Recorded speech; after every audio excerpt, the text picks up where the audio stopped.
What's up, HBCU football fans? The Black College Experience is live this Sunday night. I am Derek Thomas in Baton Rouge, Louisiana, and we have the CEO of Black College Experience in Atlanta, the one and only Keisha Kelly. What's up, everybody? Thank you for tuning in, joining us for another weekend of Black College Sports and the recap on Black College Experience. If you're rolling with us, be sure to call in at 719-373-6861, and the PIN number is 49170. We will have a guest on, and so I'm pretty sure people want to call in, ask some questions or whatever. Whatever it is you want to do, get it off your chest, talk about Black College Sports. But yes, we are here. Of course, we are on 6 different platforms. We are on Spreaker, we're on Spotify, we're on iHeartRadio, we're on Castbox, Google Podcasts, and then, of course, Apple. So if you are rolling with us or you want to roll with us, make sure you download those apps and you can check us out. We are live right now. Right, and also leave your feedback on Apple. Give us a rating. We want to know what you guys think of the podcast and things we can do to improve, any topics you want to hear about. We are your show. We are your Black College Sports Show. And I want to welcome my line brother to the show, Patrick Perry. What's going on, PP? Not much. Yes, indeed. Now, we had the week off, so we were resting and recuperating. But there were tons of teams that were in action on yesterday and throughout the week. So where y'all want to start? What game y'all want to start for? Kels, ladies first, you pick. What game you want to recap? I got an idea which game you probably might want to recap. But okay, so I want to start with Alabama A&M. Let's start with Alabama A&M, the tremendous comeback, coming back from an 18-point deficit. First time since 1988 that the Alabama A&M Bulldogs have beat the UNA Lions in Florence. So let's start there because I tell you, they have every reason to celebrate beating this team that they haven't beat since 1988. Yes, indeed. And we need Jen on because she is an alum of Alabama A&M. And I know when I saw the score, I was like, oh, man, you know, I would have hoped that Alabama A&M could have competed better. But as Kels has told you, Alabama A&M did recover and come back for the victory. So let's talk about how the Bulldogs achieved this feat. Now, you know, the first half was not pretty at all for the Bulldogs. UNA rolled to a 18-0 halftime lead. Now, Kels, how many people you think thought that Alabama A&M was going to mount the comeback that they mounted to take home the victory? I'm pretty sure most did not, and you know, I made the comment and I meant it. You know, we do as alums, as HBCU graduates, as supporters, advocates, whatever we might be. You have to learn to start cheering for your alma mater before you start cheering for these other schools. And I did. I saw a whole bunch of people talking about Alabama A&M after the fact, but nobody was talking about them during before when all of this was unfolding. So to see them rally back was a great thing. And of course, I didn't think they would come back, but I did. I followed the game the whole time, as I do follow A&M all the time. So it was just good to see them come back and to see Jordan Bentley. I think he ran a touchdown. To see that come back, it was just awesome because keep in mind, Brian Jenkins did not play yesterday. He's out still injured. So to see them come back was just awesome.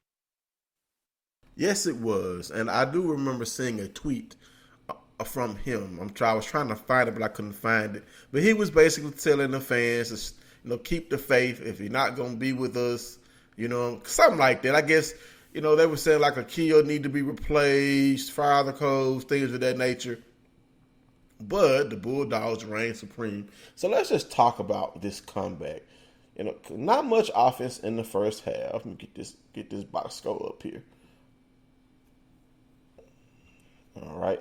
This box score up here. Now, Akil Glass completed 18 of 34 passes for 186 yards and 2 touchdowns. And like you said, the aforementioned Jordan Bentley ran for 124 yards and 2 touchdowns. Also on the ground, Gary Quarles ran for 81 yards, followed by Cameron Young with 62. So for a total of 272 yards, that includes Glass's 12, and it's -7 probably lost in sacks. So 272 yards offense ran on the ground for the Bulldogs. Through the air, Ibrahim had 2 catches for 42 yards. Zabrian Moore had 40 yards. Jordan Bentley had a touchdown catch, and he had 37 yards receiving. Anthony Howard had 33 yards receiving and 1 touchdown catch. Defensively, Alabama A&M Kels was led by Armani Holloway, who had 11 total tackles, 5 tackles for loss, 1 sack, 1 forced fumble, and 1 quarterback hit, followed by Trenton McGee, who had 8 tackles, 3 pass breakups, and Kelly, who had 5 tackles, 1 tackle for loss. So this was a comeback for the ages. I mean, you don't see, because UNA is now affiliated with the Big South right now. They moved up divisions, but they are a traditionally strong team. A team that no one should take lightly. And Alabama A&M showed that, hey, we can get down, but we're going to fire back. And those first couple of games for Alabama A&M, they had the win against Morehouse, and then the loss to UAPB, and then down early in this game, and for half the 742 to battle back, that shows you that they're going to be factoring into this SWAC East race more than people thought. Kels, what do you think about that? The thing is with Alabama A&M, you really can't tell. One minute they're okay on one side, and I think it's the defense that they struggle with. And I think I called Alabama A&M to be, Alabama A&M and, of course, Jackson State were my 2 teams to watch. But, again, everybody right now is competitive. Right now running the game. Everybody's competitive in the SWAC, again, with the exception of Texas Southern. Everybody is running the game, including University of Arkansas Pine Bluff. We're seeing some things with these teams that we have not saw in these past couple of seasons. And even when you talk about getting Jordan Bentley and you talk about the 2 touchdowns, it's just a lot going on that it's kind of up, down. But I think that was a major for Alabama A&M to rally back and win after that deficit against a UNA team. I think that just kind of spoke for the kind of team that Maynard is coaching those guys to be. Right. Now, PP, what is your thoughts, tribulations on the comeback, the miraculous comeback by Alabama A&M against UNA? I think it's the first game that Jordan Bentley really just went off. I think he is their most important part. I mean, if he is going, I've seen him when he played against Valley. If he's going and he's getting those 100, 150 yards, then that opens it up for Glass. So it's the first game in which he finally got a chance to just be his old self. Yeah. So wonderful comeback by Alabama A&M, and when you have a game like this, you get down early. A lot of fans lose faith, but the players and the coach didn't lose faith. They scored 21 points in the third quarter to get back into this game. Then also outscored North Alabama in the fourth quarter 10-3 to seal the victory. So shutout, 18-0 in the first half. And then they outscore North Alabama 31-6 to seal the comeback victory. I mean, this is the big win for SWAC football. I mean, UNA normally, defeats SWAC teams, but not this year. So kudos to Coach to Alabama A&M. They are now 2-1 on the year. I think it's just awesome to see that, because a lot of schools. Speaking of this. Before we go to the next game, a lot of football fans feel like HBCUs should be performing better. And a friend of mine named Gabriel Ware was like, Derek, why are HBCUs losing to these big money teams like they're losing to them? Man, don't they know that HBCUs used to dominate back in the day? And I was like, well, things have changed. We're trying to get back to some degree where we can compete with these powerhouse teams, even the Division II powerhouse teams. So it's good to see Alabama A&M start that trend. It was just good to see. Now, PP, what game you want to talk about next? Prairie View and Nichols. Oh my God, man! Now you know what? Southland versus SWAC. I mean, we've had a couple of Southland versus SWAC games this year. And this is one game that I hope that we could have claimed a W in. And it looked like we were on the way to claiming that W because Kels, your Jaguars faced off against Southland Conference team, McNeese State, and failed. We have another matchup that we're going to talk about also with Alcorn and McNeese State, of course, Southland, and now Nicholls State versus Prairie View. And Nicholls State is favored to win the Southland Conference. And Prairie View was giving Nicholls all they could stand. Kels, what happened in this game? And the funny thing is, I was watching that, and I saw them with the lead for the longest. I was watching it. I was following it via Twitter. I actually thought they were going to pull it out. And once I came back and watched the last of it, I seen that they fell down. And, of course, I didn't pick them. I picked Nicholls to win, and, but I did. Even when I had my picks wrong, I wanted to be the opposite. And I really did want Prairie View to pick it up. But as we seen in the end, it didn't happen. Right. Now, just run down the stats.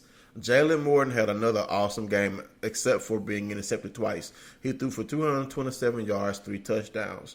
On the ground, the Panthers were led by Morton as well. He ran for 80 yards and 2 touchdowns. Now, the Colonels stymied running back DeWanya Tucker. He only had 49 yards and no touchdowns. Through the air, Prairie View was led by Tony Mullins, who had 90 yards receiving and 2 touchdowns. Travis O'Connor, 75 yards. Tristan Wallace, 68 yards. And Kalen Riles also had a touchdown. Defensively, Prairie View was led by Treshard Smith with 15 tackles, 2.5 tackles for loss, 2 sacks, followed up by Story Jackson with 14 tackles, and Darius Campbell and Jason Dumas with 8 tackles apiece.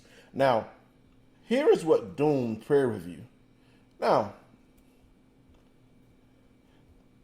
Prairie View was up 21-6 at halftime. What happened after halftime really told the story of this game. Nicholls State scored 29 unanswered points to take a lead.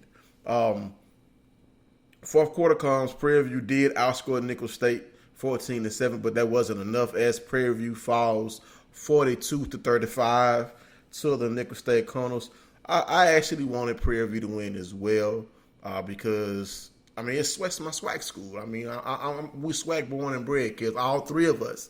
So we would definitely like to see our SWAC schools win against other FCS conferences, especially schools that people don't expect us to play well against and defeat. So the Southland Conference is another regional conference where our HBCUs can play, get some exposure, and make some noise. And we failed at all 3 chances this year. And hopefully we'll continue playing against the Southland in the future. I think that's a good. What do you think about the SWAC continuing to play the Southland Conference in football, Kels? Do you think that's something good for the conference? I do, and I think it's a great look, and I think it gives the conference a good look. It gives the competition. So I do.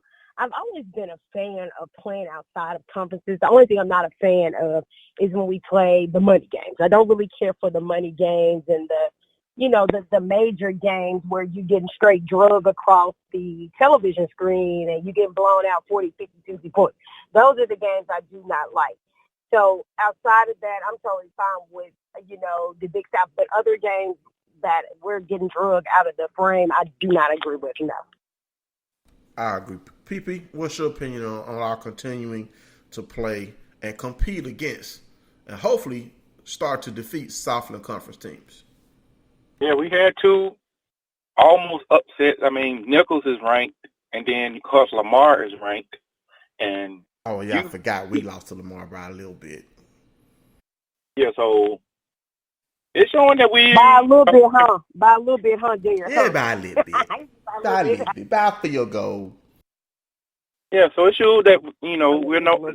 Back, even 3-4 years ago, like Northwestern State, they like the doormats of the Southland, and they would go and drag our best team. But now it's showing how much we've caught up. Prairie almost beat Sam Houston last year when they was in the top 5. So it's showing how far we've come. But Prairie was at that point. They're not like Valley where we are like, okay, our expectations are kind of like going up a little bit. They was doing this last year under Dooley, and they still haven't learned how to finish games. We know they can score, but when are they going to get over that hump? And I think that's the issue. How do you close? How do you execute the game? How do you close? Because that's the most important part. Like you said, you can score, but how do you finish? How do you close the game out? That's the most important part of the game. Right, and hopefully, the Panthers will learn that as the season progresses. But before we move on to other games, since we are on SWAC versus Southland, we have to recap the second SWAC versus Southland game that occurred this weekend.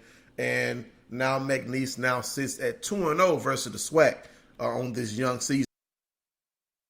They defeated the Alcorn State Braves 17-14, but in typical fashion, Kells, McNeese State jumped out on Alcorn like they jumped out on your Jaguars and had to hold off a furious rally from the Braves. Not as many points scored in this game, but McNeese State has to have its belly full of SWAC because Southern almost pulled off the win. Alcorn's rally fell short, scoring 14 points in the fourth quarter, like I said, to fall 17-14. Like I said, I would love to see us continue playing the Southland Conference, and I think they're ripe for a whooping. I think that because the Southland Conference has 4 teams in Louisiana, so I would love to see Southern maybe go a round robin, and I definitely want to see Southern play Southeastern Louisiana and Hammond, because that's actually the closest school in the Southland to Southern, with Hammond being just 30 miles away from Baton Rouge. But to recap the statistics for the Braves, Noah Johnson started 4 of 9 for 32 yards, but he ended up leaving the game. I think he was injured. Correct me if I'm wrong? Yeah. Okay, he was injured, and Felix Harper had to come in the game. Now, it would have probably been a different game had Noah Johnson not been injured. But Felix Harper came in the game and did his best to lead the Braves back, throwing for 132 yards, 2 touchdowns, but 2 costly interceptions. On the ground, Deshaun Waller ran for 77 yards. Nico Duffy with 41 yards. Come on back, stats. Through the air, the Braves were led by also Nico Duffy with 54 yards and 1 touchdown. Chris Blair had the other touchdown, and he had a total of 25 yards receiving. On defense, Damian Anderson led the Braves with 12 tackles, followed by Kerryon Kinsler with 8 tackles and a half a sack, and Solomon Muhammad, SWAC preseason defensive player of the year with 7 tackles and 1 forced fumble. So Alcorn was competing. They just happened to run out of time. Of course, when you get to that fourth quarter, they turned it on and just could not. If they could have scored or stymied McNeese State in the first half, it's possible that Alcorn could have won this game. But a football game is 4 quarters. So now the SWAC falls again to another Southland foe. But I think these games bode well for our conference growth, because a lot of people feel like we're one of the weakest conferences in college football. But we showed you that we can compete with another FCS conference, because there wasn't no blowouts. Well, except for Texas Southern versus Incarnate Word. Wasn't no blowouts, but we're making moves. SWAC football is on the move, and we're here to show you that we are not the weakest conference. Now, to talk about another game that's kind of close to me, even though I don't care, even though I didn't go to this school in my hometown, the Southern Heritage Classic. Before we go into that game, let's take a commercial break. All right, we're going to take a quick commercial break, and we'll be right back with more Black College Experience. I already knew that I was going to go to college, from a young age. I definitely want to major in political science. After that, I'm going to get my law degree. Then I'm going to come back to Detroit, boost the economy, become the mayor or something, try to make the situation better for other people. I feel like I owe it to the city. I'm determined. It's going to happen. My name is Justin, and I am your dividend. All right, we're back with more Black College Experience, and we were just about to talk about the Southern Heritage Classic, the annual classic game that Jackson State University plays against Tennessee State University. It's Tigers versus Tigers, and this series has been dominated by Tennessee State as of late, but Jackson State didn't care about that. They won the game 49-44. Kels, when you saw that Jackson State was able to end their losing streak to Tennessee State, what was your first thought? Well, my first thought was, congratulations to Jackson State, but at the same time, for Jackson State to rally back within, 5 points, Tennessee State to rally back within 5 points, it was a close game, 44-49. One more play, and it could have easily went another way. So, I was happy that Jackson State finally ended that. And again, this is kind of showing the up-tempo that their next opponent is Kentucky State. And it's for people that don't really watch Kentucky State, they have a new coach, and this is a new team. And even where they were predicted, they've actually come out shooting a little bit harder than what they were predicted to finish. So it's going to be interesting to see what Jackson State does this upcoming week. But taking nothing from them, I was happy to see them actually win against Tennessee State. PP, your thoughts on Jackson State ending their losing streak to Tennessee State? I figured from what we saw when they played against us, I figured that if Jackson State started the right quarterback, they had a shot at winning, and they did. Now, the defense was surprisingly bad, but at the same time, that player number 3 for Tennessee State that went off on us is apparently that he goes off on everybody, it seems, because he did the same thing against Middle Tennessee. So I guess they lost to him 8 straight times. 6 straight. They finally got that. Yeah, they finally got that Tennessee State problem. Tennessee State Tiger off their back, huh? Tiger riding Tiger. Now let's recap both school stats because these are both HBCUs. Derek Ponder threw for 87 yards and 1 touchdown, followed by Jalen Jones, who threw for 30 yards on the ground. Jackson State acting like a plow. Jordan Johnson ran for 134 yards and 1 touchdown. Tyson Alexander ran for 87 yards and another touchdown. Keyshawn Harper ran for 71 yards, followed by D.D. Bowie with 21 yards and 2 touchdowns on the ground. Derek Ponder also ran for a touchdown. So, through the air, like I said, the Tigers did not throw for a lot. They did most of the damage on the ground. Warren Newman had 2 catches for 37 yards. Daniel Crowell, my good buddy, had 2 catches for 22 yards. And Kylan Ricci had that touchdown, 1 catch for 1 touchdown. Now, reviewing Tennessee State's stats, that quarterback, Rosendahl, he threw for 384 yards and 3 touchdowns. He lit that Jackson State secondary up. On the ground, Tennessee State was led by Roberson with 70 yards, followed by DeMarco Corbin with 36 yards and 1 touchdown. Through the air, Tennessee State was led by Stephen Newbold, who had 196 yards on 10 catches and 2 touchdowns, and Chris Rowland, who had 139 yards on 7 catches and 1 touchdown.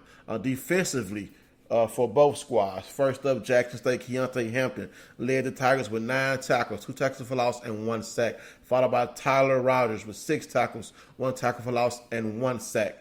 Tennessee State was led in tackles by Strada with 7 tackles, followed by Killings with 6 tackles, 1 tackle for loss, and also Mekhi Brown with 6 tackles. So let's look at this game before we move forward. This game is used to be one of the biggest classics growing up. Of course, unfortunately for me, I've never attended, but this is the game that Jackson State fans and Tennessee State fans plan for because it's normally it's in Memphis, so you're traveling. I think it was canceled last year, correct? Due to weather. Yeah. So fans Lightning. were ready to to It get was, back. it was a weather delay. Right. So, yeah, it was the weather. And fans were ready to get back to this game for the football teams and for the bands, because both of these schools have world-renowned bands for HBCUs. So, but let's look at the box score. Now, Jackson State jumped out to a 21-7 lead. Then they also scored 28 another touchdown to make it 28-7. Tennessee State then came back and then scored a touchdown and added a field goal to make it 28-17. JSU scored again, making it 35-17. Then Tennessee State comes back with a touchdown, but a pass failed. It's now 35-33. Jackson State scores again, which makes it 42-23. Then Tennessee State scores 42-30. Jackson State scores again. Like I said, it was like a pinball machine, back and forth, 49-30. Then Jackson State scores. Okay, I already said that. Tennessee State scored is 49-37. And then Tennessee State scores again late in the fourth quarter to make it 49-44. An amazing outpouring of offense. I mean, that you don't see that many points scored like that back to back. Normally, once always one team scoring and other team's defense rising to the occasion, but no defense played in this game. So kudos to Jackson State coach Henry getting his first victory as he starts out in his first year as a full-time head coach in the Southern Heritage Classic. First victory in the Southern Heritage Classic from Coach Hendrick. So in 6 tries for the Tigers. So also, before we move on, I guess we're waiting on our guests to call in so we can keep going on these games. Let's talk about the Pete Richardson Classic, Kels. Unfortunately, I wasn't able to make the game. My daughter wasn't feeling very well, so being the parent that I am, I had to cancel all football duties to make sure that my child was feeling better. And she was a little disappointed because she knows how much I love my football, but I love her more. But the Jaguars didn't need me there, Kels. Y'all opened a can. We did. The Pete Richardson Classic, we did go into a 61-0 win. And Derek and Patrick, I don't know what to call you, PC, Patrick, y'all, somebody please correct me if I'm wrong. This is my school, but I don't see it. Someone told me this was a money game, and I was like, a money game from who, not from Southern University. I was like, y'all just, Edward Waters just really lost 61-0. And so the lady said, well, the way that it was explained to me by an ex-athletic director from Edward Waters is that it was a money game. And I was like, no, I don't think that. I was like, no, it definitely wasn't a money game. Y'all, they just lost. They literally just lost. And I said, we played money games, but those are the TCUs and the University of Memphis's and the bigger places. I said, so it's not that it was a money game, y'all just lost. But in hindsight, saying all of that, just even in the second quarter, third quarter, just scored 24 points overall. They didn't get, through the air, on the ground. They just did not give this Edward Waters team a chance. They didn't give them a chance to score. They didn't give them a chance to do anything.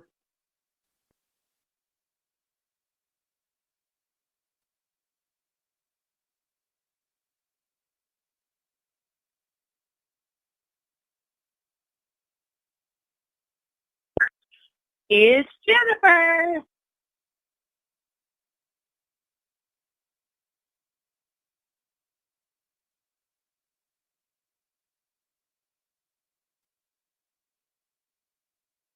Yeah, I can guarantee you there were no money games. What money we got to give them, I guarantee you there were no money games.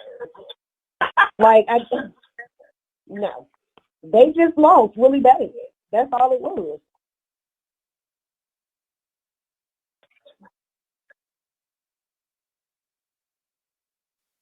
I was thrilled. I'm very proud of my Bulldogs. Last week, was a rough game. I think UAPV ran like over 600 yards of total offense on us. So the defense had to make some adjustments. But even from the first quarter, I was proud of our defense.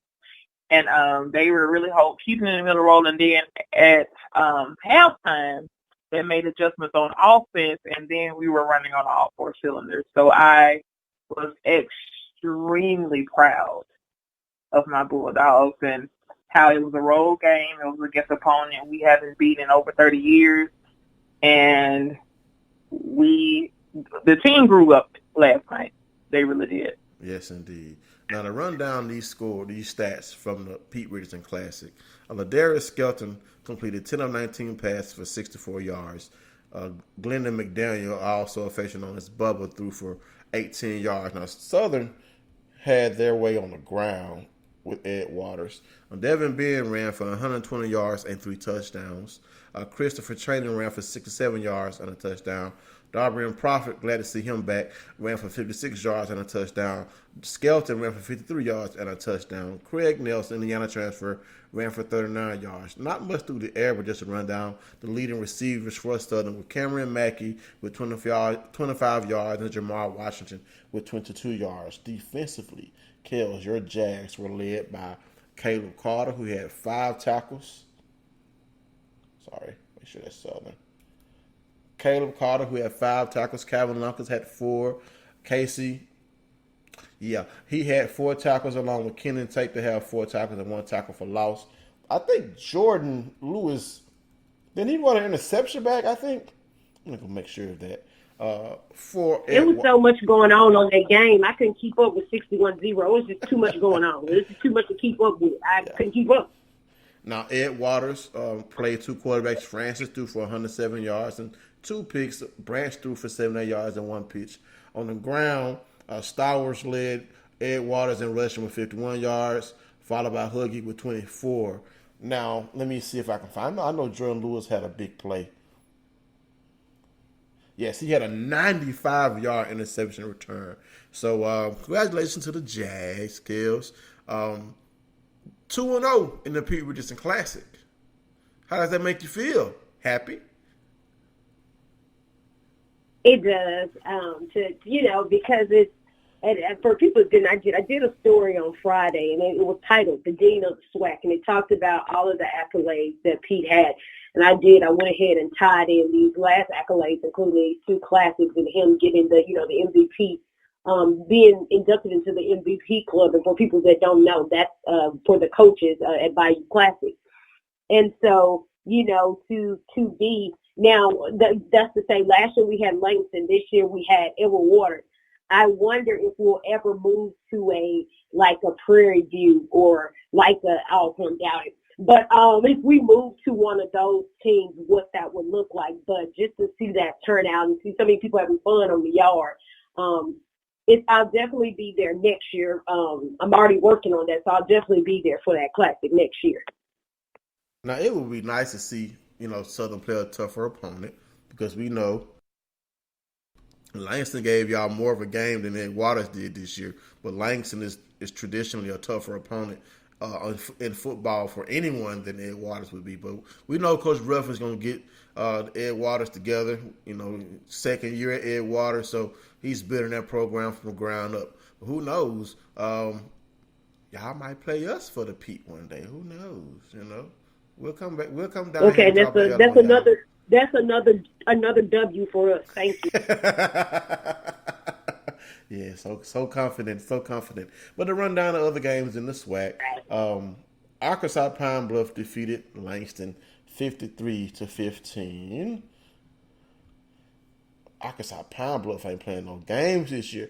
Coach Thomas is tired of all that ridicule that the Lions took last year, and they coming for blood this year. They don't care who you are. They trying to score on you. Skylar Perry threw for 189 yards and 3 touchdowns. Shannon Patrick threw for 131 yards and 1 touchdown. They have 2 valuable quarterbacks. So whoever defense coordinators in the SWAC or whoever Arkansas Pine Bluff has to play, good luck. On the ground, Taylor Porter ran for 51 yards and 2 touchdowns, followed by Keyshawn Williams with 31 yards and a touchdown, and Omar Allen with one touchdown. Through the air, Henry Ballard III had 147 yards and 2 touchdowns, followed by Jeremy Brown with 75 yards and 1 touchdown. Langston was led. They ran 3 quarterbacks. Quan Washington threw for 59 yards, 1 touchdown. Gianni Stevenson threw for 43 yards. Jordan Cooper threw for 30 yards on the ground. Toma King ran for 59 yards, Tim Whitfield 38 and 1 touchdown. So what do y'all think about this resurgence offense for Arkansas playing Bluff?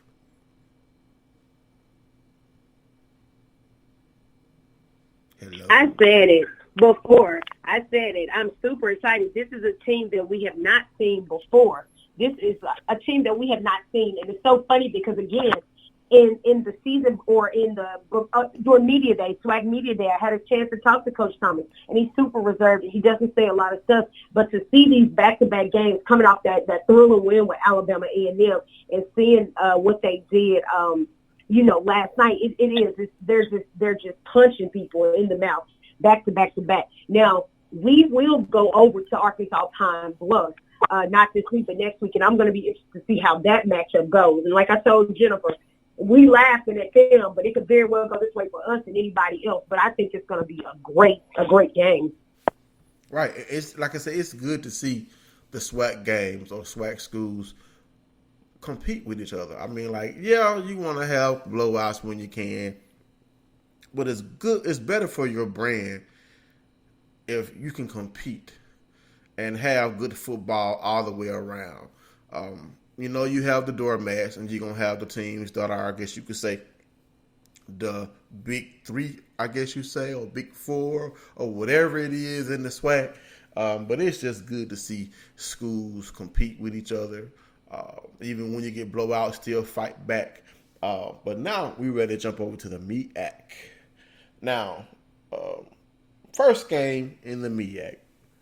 Let's talk about this comeback by North Carolina A&T, who right now they're still the reigning kings of HBCU football. They came back to defeat Charleston Southern 27-21. Did anyone in y'all watch that game? I did not. I didn't. Yeah, I didn't catch that. I was at work. We are all at work. So, to recap this game, I mean, Charleston Southern jumped out to a 14-6 lead, and no points were scored in the third quarter. North Carolina A&T said, we about to come back in this game. They scored 21 points and held Charleston Southern to 7 to get the victory. Leaders for North Carolina A&T. Khalil Carter had 175 yards, no touchdowns. He was sacked 4 times. The story of this game, is Jermaine Martin. He ran for 299 yards and two touchdowns. He had his longest rush was for 84 yards through the air. Elijah Bell led the Aggies with 77 yards, followed by Zachary Leslie with 60 yards. Defensively, North Carolina A&T was led by Joseph Stuckey with 8 tackles, followed by Jermaine Williams with 6 tackles, 3.5 tackles for loss, and 1 sack. So, what do y'all think about this comeback by North Carolina A&T? Kels? North Carolina does not surprise me from week to week. They are that team, even though you don't want to admit it, they are that team. They are just a different caliber of team. And it's kind of like if you want to send somebody to do the job, it's going to be North Carolina A&T. Every week, they show why they belong or why they are who they are.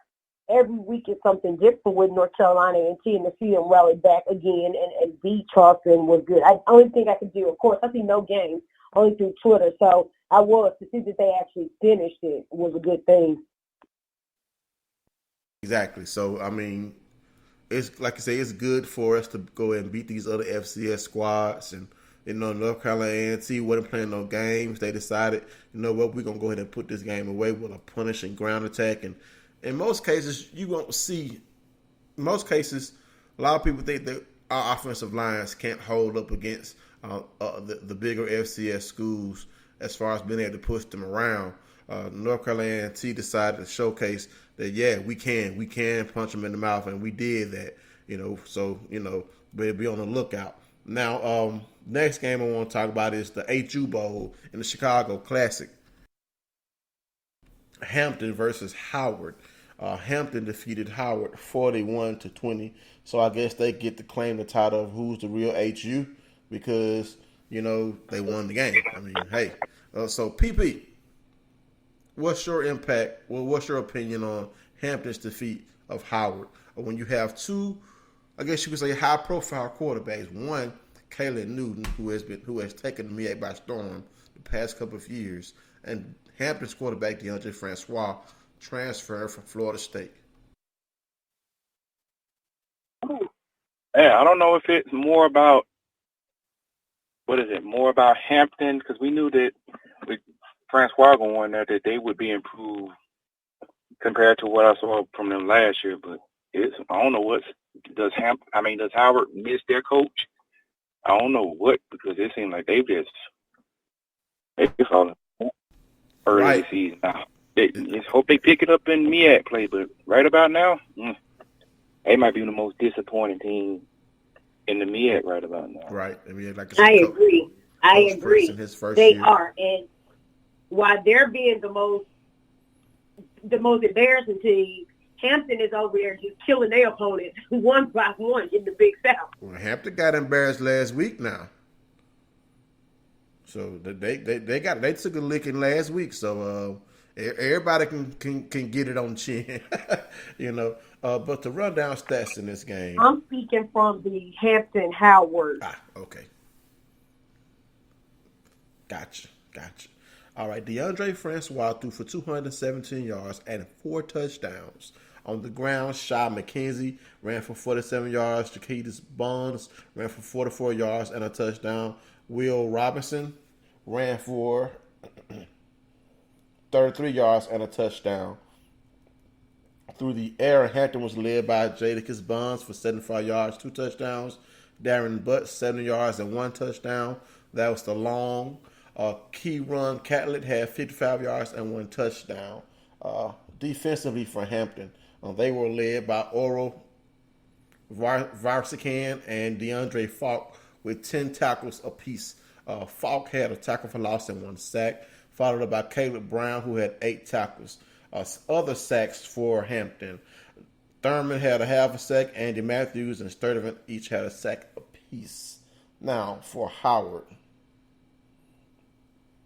Kalen Newton threw for 284 yards, 2 touchdowns, and 2 interceptions. Rushing, Dedrick Parson had 88 yards, followed up by Newton with 33. Through the air, Kyle Anthony led Howard with 86 yards on 12 catches. Jay Boyd had 64 yards and 1 touchdown, followed by Michael Cornwell with 63 yards and 1 touchdown. Damon Gillespie also had 2 catches for 43 yards. Defensively, Howard was led by Dar Brokenberg with 5 tackles, followed by Quanta Anderson, Aaron Walker, and Zaman Robinson, each with 4 sacks for Howard. Brokenberg had 1, John Baptiste had 1, and Kevin Jackson had 1. So, I wonder what our good friend Jay Walker is going to be thinking about, Hampton proving that they're the real HU on the football field this year. Kev, what you think? I wonder if he's going to have to give me 5 for that. Oh, you said for the what? Give me 5 for what? Give me 5 for the real HU Bowl for Hampton. I'm sure he doesn't like this game much at all. Oh, of course not. Of course not, because his team lost. But I think that was they. And the funny thing is, I really thought that this duo, I thought they would be at the Southern and Tallahassee game this weekend coming up. And she said, no, we're going to be on the reservation. So I'm really sad that they won't be there. They'll be at Alcorn. But, yeah. Oh, yeah, he didn't like that Give Me 5. He probably skipped over that Give Me 5. But Paula was happy. But, yeah, he skipped over that Give Me 5.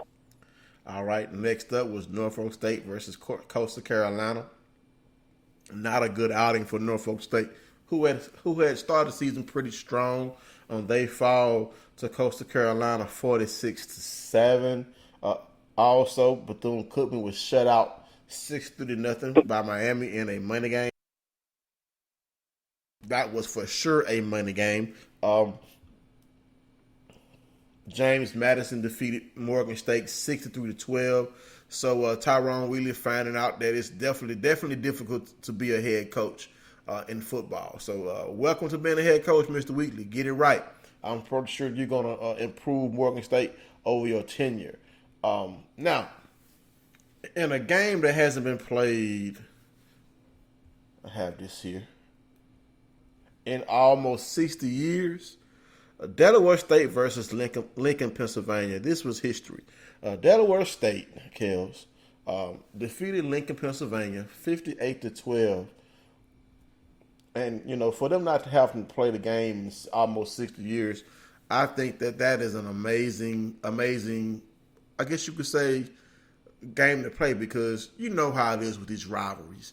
And this game hadn't been played in 60 years. I hope they keep it up. I mean, 'cause we know Lincoln stopped playing football for a while, and that's probably why the rivalry stopped. And, Lincoln has been struggling to get themselves together, and so has Delaware State in the MEAC.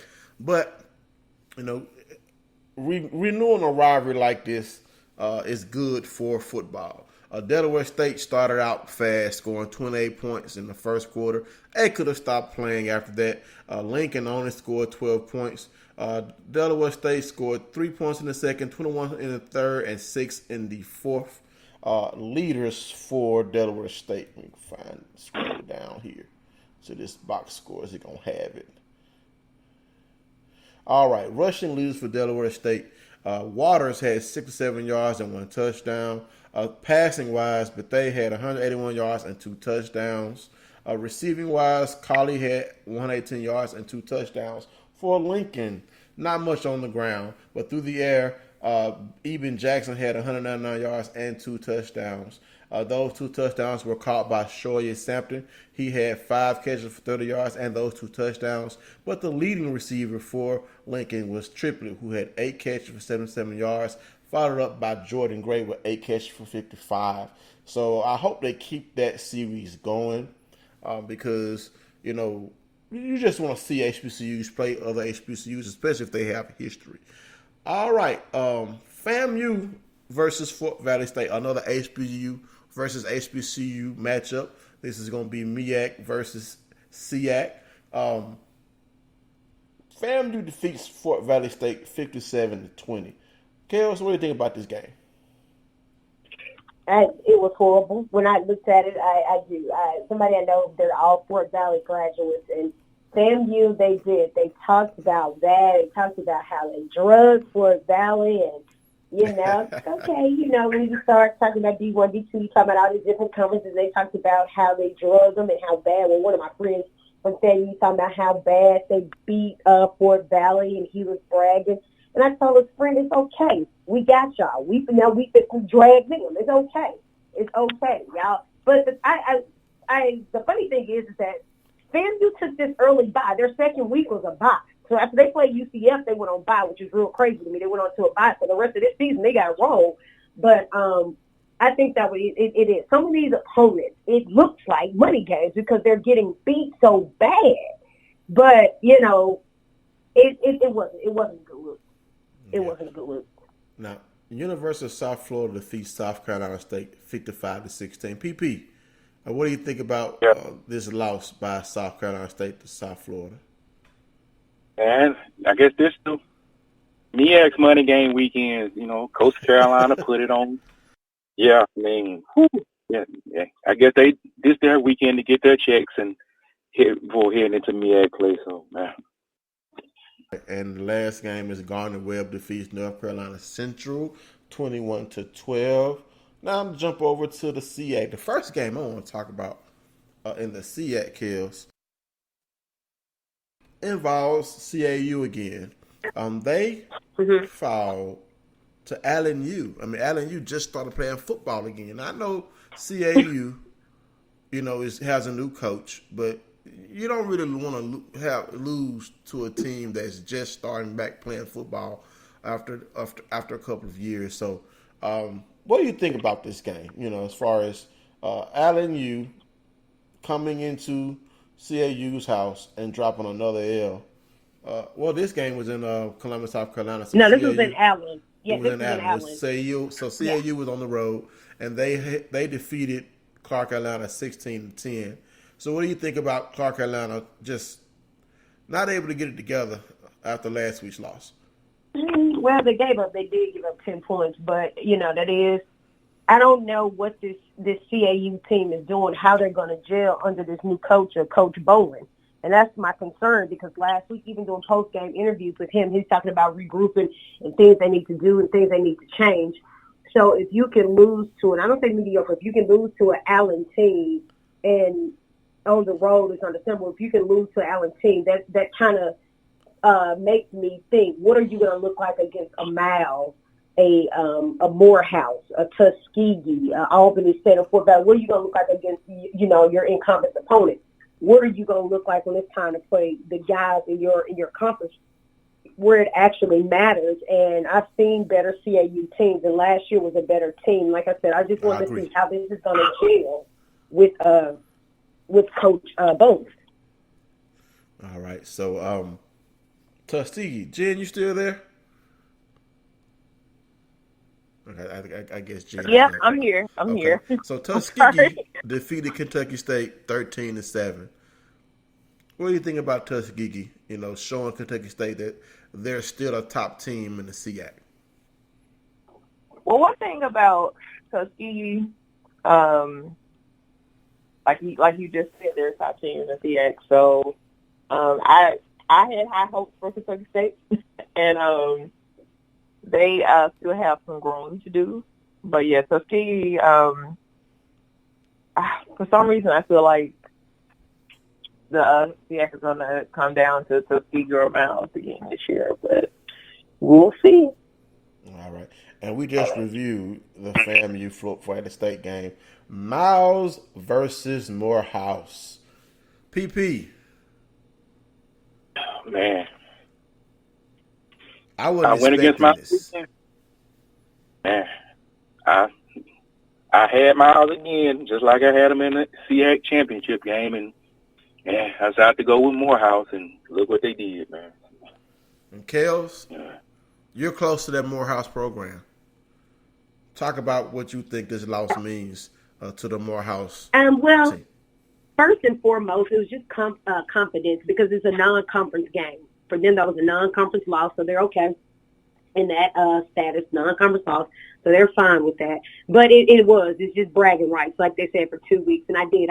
It is. It's tough when you get the 1 o'clock, 2 o'clock in the morning phone call from staff, from the athletes, and it's like they're so tore up, they're so hurt. And Jen, we had to start joking on Miles' mascot to ease the pain for them.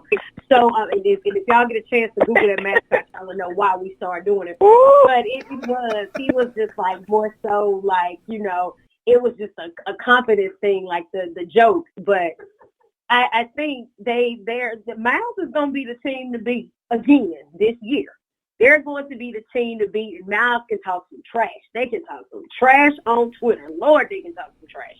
But they did. I was shocked at I think they were even at the 14 when they were up 21-0, and I'm like, God, is Morehouse going to even score? I'm like, this is not even the team that we saw from the first week when they played Alabama A&M, because even last week when they played Morehouse, it was they started out slow. And even though they won, I even thought, there was a chance that Edward Waters could have come back to beat them. But last night it just wasn't. But like I said, we have to talk about the mascot to ease that pain. Yes, indeed. Now, next up, Lane shut out Texas College 29-0. Another HBCU versus HBCU matchup, and Texas College just couldn't get on the board. And Lane just showed that their dominance in this game. Also, Savannah State blew out Virginia University of Lynchburg. We know Uncle Shannon is happy because Savannah State playing like they got him on the squad. So, what do y'all think about Savannah State? Like I said, they moved from the MEAC back down to Division II and joined the SEAC. What do y'all think about this blowout victory over Virginia University of Lynchburg? Kels? What's funny about this? A lot of Savannah State alums don't even have faith in their football team. I guess it's because of all of the movement. But they did. They said, I can't remember if they said Albany State or Fort Valley. They said that they were gonna name their in-conference rivals. But I think they did last night. They did what they had to do. But I like the actual move. I like the move. It puts a little flavor because it wasn't happening in the MEAC. So I think the SEAC, so to speak, for lack of better words, is more than a speed. Jen? I'm sorry, I had it on me. I agree with Kels. Savannah State will be good where they are in Division II. Maybe, someday in the near future they can build back up, but, be where you're going to be great at. And like Kel said, it wasn't working in the MEAC, of course, for athletic reasons as well as financial. So I think this is a great move for them. And even though their alums might not, I want them to do well. I want all of our HBCUs to do well. So if it works for them, they like it. I love it. All right, next game, Central State versus Southwest Baptist University. Now, in the pick'em, I picked Central State. I did not think Southwest Baptist University was going to win this game, but they proved me wrong. They blew out Central State. PP, man, what do you think about this blowout loss that Central State took on the chin? I think I'm trying to remember. I think this the school that said they was going to break our record as far as points per game. They tweeted this out, I think, sometime last year, I believe. So that's how come I knew they were serious, as far as they said we've averaged 59 points a game. They said they want to try to go for like 61 or something like that. So really, I've heard of them before, so that's how come I knew that it wouldn't be a pushover game for Central, but they just dominated them.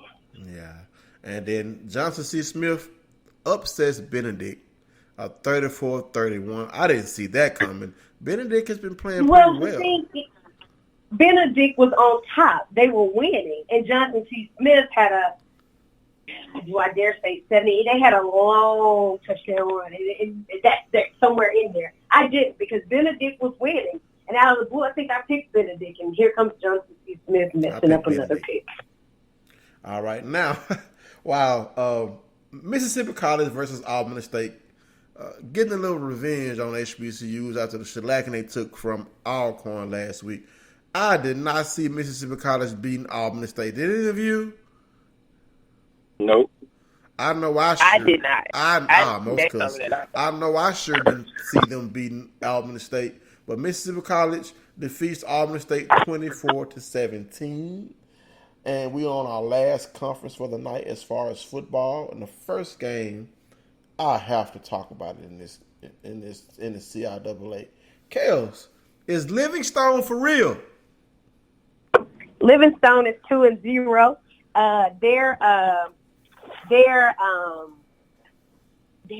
One of their staff members texted me last night and she's like, we're 2-0. And it's so funny because this is off subject, but that's another mascot. They've retired him. That's another creepy one. But Livingstone, they're moving. I didn't realize that they had that much firepower. Now, I have watched them in basketball, but in football, I didn't know that they would be a 2-0 team, which, once again, this is why you can't bet on children. Because, see, they'll surprise you every week. Children will surprise you every week when you think it's somebody else supposed to be 2-0. This is what they end up with. So to see them 2-0, yeah, they did it. All right. Now to run down these week's games before we run out of time. Mars Hill defeats St. Aug 40-14.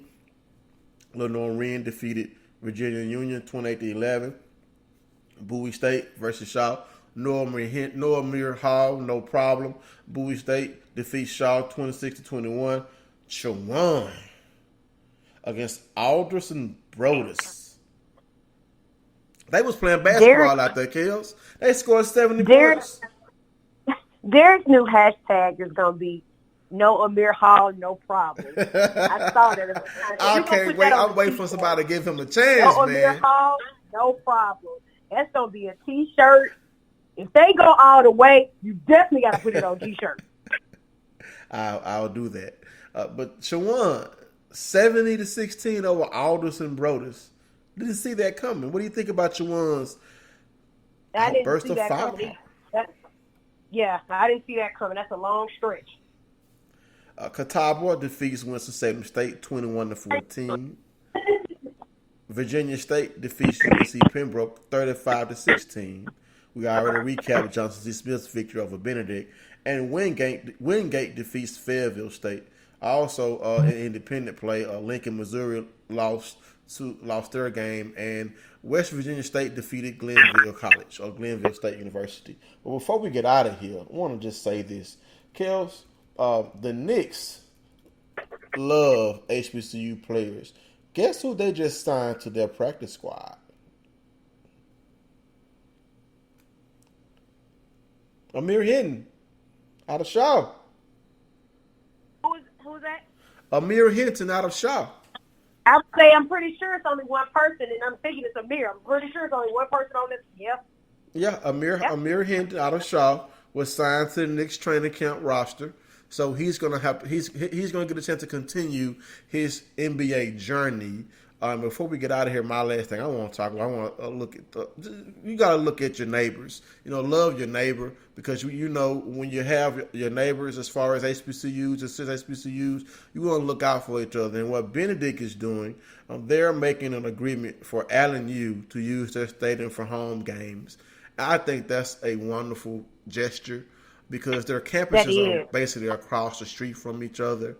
And I would like to see them play again. I mean, you would think I want to see them play against each other, and one of who's gonna be the home game, who's gonna be the home team that game. But I think that is just awesome when two HBCUs make agreements to share facilities or to help their sister HBCU out in any form or fashion.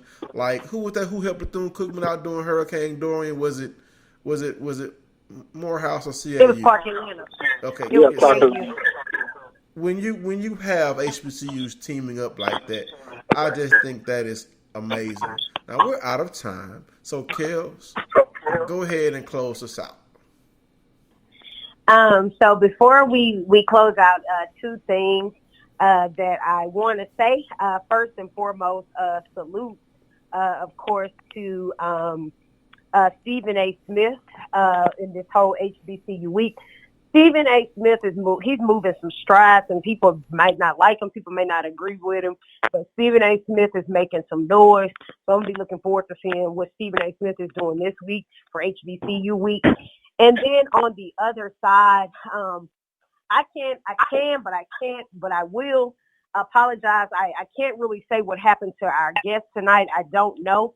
I just know that when things come up, we keep it moving.